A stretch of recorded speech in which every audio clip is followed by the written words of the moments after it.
Hey, what's up guys? It's Scares here. Now our first story of today comes from iDubbbz and the big creator clash that happened last week. Now obviously we haven't posted videos like this whole year, but for those of you that haven't been following YouTube, last week there was a massive event that took place between YouTubers. It was called the Creator Clash. Now this was by far the most entertaining YouTuber boxing event that we've ever seen. And the interesting thing about the Creator Clash is this event was there to raise money for charity. This isn't the same as Jake Paul or Logan Paul or Austin McBroom running an event to make a lot of money and to, you know, fill their pockets with millions and millions of dollars. No, this was actually for the sole purpose of raising money for many different charities. And the person who actually put this whole event together was the YouTuber iDubbbz. Now, I'm sure many of you have already watched this event, but I'm going to go over a quick recap of the fights here because they were just incredible. The first fight took place between the YouTuber DrDBot and the creator Matt Watson, and it was a round 1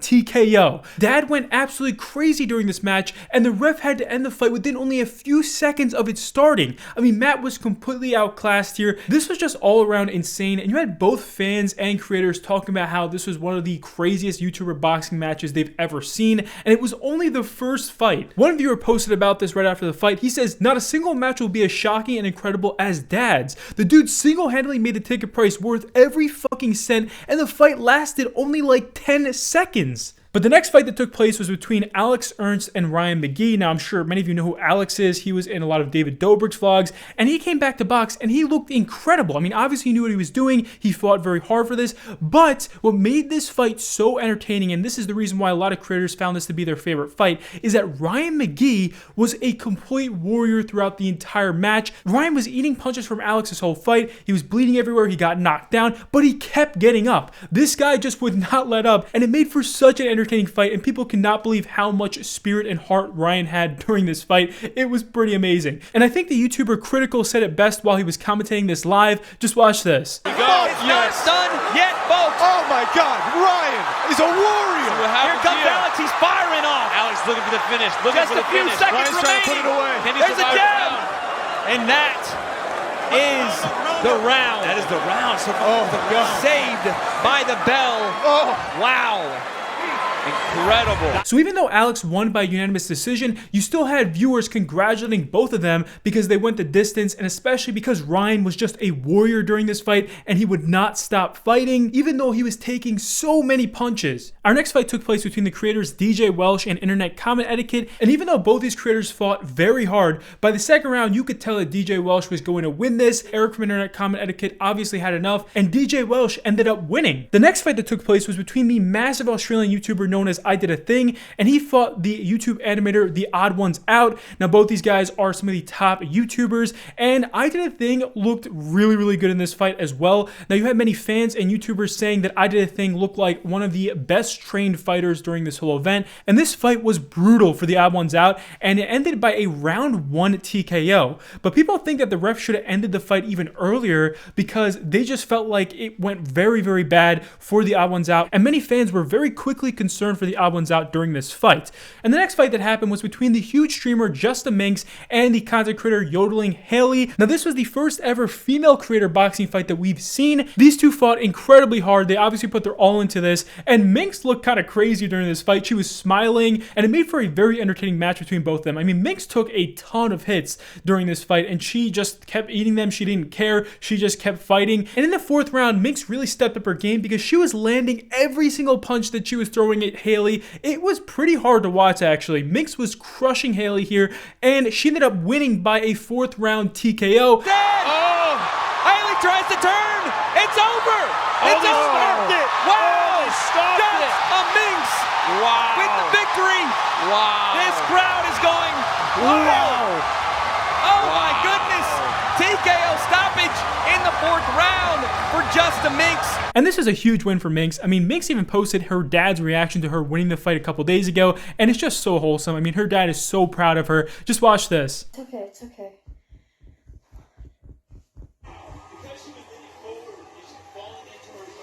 Oh my God. Yes! Yes! Yes! Yes! Yes! Next up, we have the creator Hundar versus AB from the H3H3 podcast. And AB's been talking about this on the H3 podcast for a while now. And obviously a lot of H3H3 fans have been excited to see him fight. And he did well in the ring here. He obviously got tired first, but it still was a very entertaining fight. And you could tell this guy, he knew what he was doing. But Hundar ended up winning by round 5. It was a TKO again. Notice how there are so many TKOs during this event. That's why people found this event to be so entertaining, because these guys were just fighting so hard every single fight. And this next fight was no exception. I mean, this took place between the massive engineering YouTuber Michael Reeves and the huge finance and real estate and everything else YouTuber Graham Stephan. Both these guys are well-loved YouTubers, and many fans were impressed by how good this fight was. And while some people doubted Michael Reeves before this fight, they just didn't think that he looked like a fighter, many fans were extremely surprised to see him do so well during this fight. I mean, he won by a round 2 TKO against Graham Stephan, and you could tell he was just so happy that he won here. And for fans, it was just so surprising to see Michael do so well here and end up winning in only the second round. And the next fight was the co-main event. This is between Harley from Epic Mealtime and Aaron from Game Grumps. Now, I'm sure many of you who have been on YouTube for a long time know what Epic Mealtime was. It was one of the top 5 biggest channels on YouTube for a long period of time, and Harley has been one of the most well-known creators on the platform, and he's a big dude, okay? And what made this fight very interesting is Harley was trained by another YouTuber known as Sam Hyde.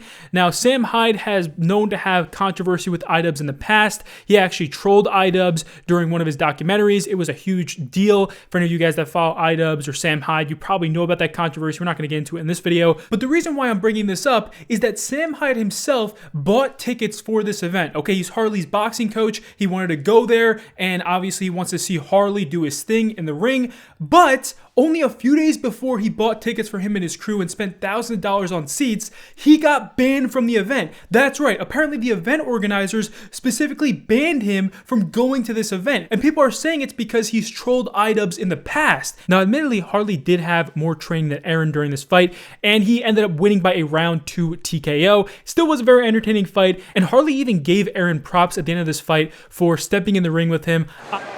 Strong guy. Very strong guy. I'm taller. I'm way heavier. I knew about this event far before he did. So I want everyone here to know that I don't think any one of you would have stepped in the ring with someone who is bigger and stronger and has been training longer. But this guy did it. So no matter what, that's a fucking winner right there. And now the main event took place where it was iDubbbz versus Dr. Mike. Out of all people, Dr. Mike stepped in the ring for a YouTuber boxing event, and this is just amazing. I mean, I even told iDubbbz the other day that, like, it was just incredible that he got Dr. Mike on to fight him. I cannot believe that this actually took place and this happened, but these two stepped in the ring and they fought very hard. You could tell Dr. Mike had a lot more experience and he knew what he was doing much more than iDubbbz, but iDubbbz had a lot of heart in this fight. I don't know what made iDubbbz keep fighting here, but you could tell this guy was not going to give up under any circumstances. I mean, people were literally feeling how tired iDubbbz was through the screen. He just seemed so gassed out, but he kept going. Works the body. Oh, he's just fighting through so much fatigue. All-out war right now. Big right hand on the break from Dr. Mike, and it lands. Another one behind it. 20 seconds left. 1-2 from iDubbbz. That landed. And it's bobbled and beat. We got Ian trying to hold on as well. Who is going to take this? The biggest one of Ian's All life. out to the bell. Both men. There is the fight. Wow. So iDubbbz went the distance, but Dr. Mike ended up winning by a 5-round unanimous decision. But even though Dr. Mike won, you could tell that people were so happy with iDubbbz's performance here, and many fans and creators were just blown away by how good the main event was and just how good the event was in general. I mean, there were so many creators that were just giving their praise to this whole event, and altogether, this ended up being one of the most wholesome YouTuber boxing events that we've seen. The Creator Clash just tweeted out a couple hours ago saying that we are proud to announce that the Creator Clash has raised $1.3 million for charity. We all did something amazing here. Thank you so much to everyone who purchased a ticket and participated in the event. This money will help out a lot of people. And iDubbbz made a video on this yesterday, and he even confirms that they might have a Creator Clash 2. By the way, the final numbers aren't in yet, but it's looking like we're going to be raising close to $1 million for charity. So if you guys are a fan of Alzheimer's research and heart disease research and the Healing Horse Foundation, make sure you give this video a thumbs up because we really fucking killed it. Oh yeah, and I think it's also worth mentioning, with the success of this event, why not Creator Clash 2? Anyone? Boxing anyone?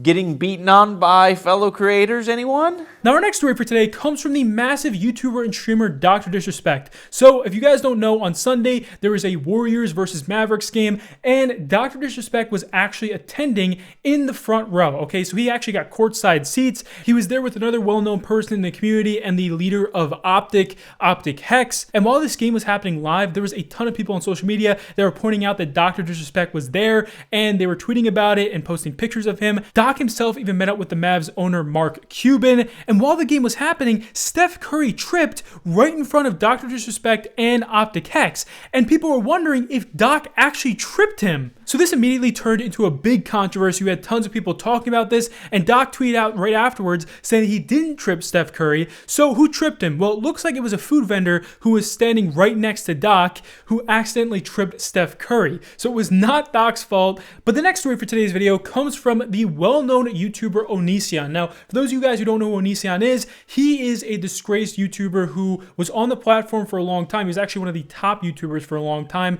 but eventually there were some serious allegations made against him. There was grooming and abuse allegations and other very serious controversies surrounding him, and even Chris Hansen himself went after Onision a few years ago. It was a huge deal, and he ended up leaving the internet, but he came back a couple days ago, and guess what? He has been making videos defending Amber Heard in the Amber Heard versus Johnny Depp trial. That's right, just watch this. The reality of relationships is more often than not, there's two people in them, okay? Two imperfect people. And when there's two imperfect people in relationships, go figure, both people often do things that aren't perfect, because sympathy comes down to which person would you rather be less. I think pretty much no one who knows about this case would say I would rather be Amber Heard in this situation, because she is clearly a mentally tormented woman, mostly because probably of her own illness. So obviously Onision is getting a ton of backlash right now. People are just very upset that he's come back to YouTube and he's making videos again, and especially because he's now defending Amber Heard after all the allegations against him. It just looks really bad and people are very upset. Now the next story for today's video comes from the massive Twitch streamer known as SweetAnita. Now Anita tweeted this out just yesterday. She says, streamers, how and where do you book security for TwitchCon events? I had a crazed homeless guy join my Discord, and my community is full of really kind people, so they all crowdfunded for his living expenses and Twitch tickets, etc., not realizing he's sending messages like these. And she shows here that her audience thought they were being nice and they were helping him raise money so that he could get tickets to see her, but in reality, this guy was sending very disturbing messages to Anita. It looked like he almost wanted to stalk her at this event. He says, I don't like feeling like a stalker. That was never my goal, but never meant to fall in love. But here I am. At the very least, I guess TwitchCon will confirm my greatest hopes or deepest fears. I've had considered that you banned me to hide my face. I'll make sure to dye my hair and wear a mask then, just in case. I don't want to hurt you. This is complicated, but I love you. I'll listen carefully if you have something to allude to on stream. But we both need to re-examine the past 6 months and how we could have done better. Keep in mind, this is just a guy who watches her streams, and he's talking about her like this. It's very strange. He then goes on to say, last week I could have sworn you would want to have a romantic relationship with me, and this week I think you might have changed your mind. But it could have been way clearer. I held on to every possibility though, including me being crazy, trying forever to sift through everything you say for the messages you wanted me to pick up on. So this is a very concerning reality for a lot of female Twitch streamers now. There are tons of stalkers out there who are watching their streams and are sending them disturbing messages like this. Keep in mind that there have been instances of these stalkers getting violent with these female creators in the past, and that is why so many viewers and creators are concerned for Anita at this next TwitchCon. And our next story for today is a pretty small story. We don't have a lot of details on this, but this comes from the YouTuber Pyrocynical. Now, recently, Pyro has been streaming more often on his Twitch channel, and for some reason, just today, he tweeted out saying he just got unpartnered on Twitch. Now, actually getting unpartnered on Twitch is a pretty big deal. A lot of creators just don't get unpartnered, even if they do get banned. So this is definitely upsetting for a lot of Pyro's viewers, and I'm sure he'll give people details on what exactly happened in the future. Now, next on the docket today, we have a story here from the well-known YouTuber Dream, and recently recently Dream did something pretty amazing for one of his fans, and not many people have even noticed this. One of his fans, known as Perla, tweeted to him a week ago saying that her car has been at the mechanic for over a month. She asked him to consider buying him a new one just for funsies. Obviously, this tweet was kind of like a joking tweet. I don't think she expected anything of it. But a week later, she reveals that Dream got her a brand new car. She tweeted out saying, "I present to you the Dreammobile. Nothing I can say or do could ever show how thankful I am for this opportunity. From the bottom of my heart, thank you, Dream. You've made a huge impact on my life. I don't think Dream will ever realize how much this helps me out. My life doesn't even feel real. I have been struggling with my old car for a while, and to finally have a car that I can drive with no issues means the absolute world to me." And what interested me about this is that Dream didn't make a big deal about it. All he did was respond with the heart. That was it. So it just didn't seem like it was that big a deal to him. And to be honest, we very rarely see that with YouTubers and streamers. Usually if they give something away that's as big as a car, they make it into a big deal. But Dream just gave her a new car, and all he did was respond with the heart, and that was it. And our next story for today comes from the very well-known YouTuber Keemstar and the YouTuber DeathNoodles. Now, I'm sure many of you know who Keemstar is. He's the guy who runs Drama Alert, and DeathNoodles also has a very big YouTube channel. He makes drama content as well, very similar to the content on this channel or Keemstar's channel. Well, a few days ago, DeathNoodles announced that he is suing Keemstar for defamation. That's right, Keemstar tweeted and posted some things about DeathNoodles, and DeathNoodles says that these are not true. And DeathNoodles claims here that Keemstar has damaged his reputation in some way by doing this, and he has now sued Keemstar. Anyway, folks, as you read in the title of the video, I am suing Keemstar. Now, for those of you who started following me recently and are not aware, nearly 1 year ago, Keemstar knowingly published false and defamatory allegations against me. He claimed I groomed numerous underage girls. Keemstar has since confessed twice to fabricating these allegations to punish me. He has never officially retracted these allegations, nor has he ever corrected them. These allegations have caused me great harm socially and professionally. I am now suing him to clear my name of these false allegations and to hold him accountable for knowingly making false accusations. So the outcome of this lawsuit is a pretty big deal, because if DeathNoodles wins, it could mean that you'd have to be a lot more careful with what you say on YouTube. Now, the posts that DeathNoodles says here are wrong and that are just ruining his reputation are obviously false. These aren't real allegations that Keemstar was posting. Keemstar was making a lot of these jokes about DeathNoodles last year over Twitter, and obviously these were just not true at all, but Keemstar knew that it was kind of like a joking thing he was doing on Twitter. So in one of these posts, Keemstar says, DeathNoodles has allegedly groomed girls from the ages of 12 to 15. Big YouTuber source, victims are scared of him and wish to stay anonymous, but may come forward soon. So these were just completely false, and Keemstar was making jokes at the time. But even if Keemstar went too far here and he was making up lies about DeathNoodles, it still makes it very difficult for DeathNoodles to actually win this lawsuit. It's very difficult to win a defamation lawsuit, and people think that DeathNoodles has actually messed up really badly here. There are a lot of creators that are criticizing this lawsuit, and they think that this is going to look very bad on DeathNoodles, and he's going to waste a ton of money for suing Keemstar. Now, for those who don't remember, a couple years ago, Keemstar was sued by another YouTuber known as Romeo Lacoste, and this guy ended up losing his lawsuit against Keemstar, and Keemstar legally got to keep Romeo's YouTube play button as a result of the outcome of this case, because instead of Keemstar wanting Romeo to pay his attorney fees, he asked for his play button, and now he has Romeo's play button at his house. So that was a pretty big deal when that happened, and now with Keemstar being sued by DeathNoodles, it looks like he's so confident that he is going to try to get another play button. That's right, he tweeted out a couple days ago saying, I'm going to add more play buttons to my collection. So Keemstar is very confident with this lawsuit. He thinks he's going to win, and then he's going to get DeathNoodles' play button as a result and reward of winning the lawsuit. And that's it for our video today, guys. Hopefully you enjoyed it. If you're excited about us coming back to YouTube, please be sure to leave a thumbs up. I know we took a break for a few months, but now that it's the end of the semester, I'm a lot more free, and hopefully I'll have more videos out even this week. We're going to try to get back into it. So if you guys are excited about that, then stay tuned for our next video, and I'll see you later. Peace.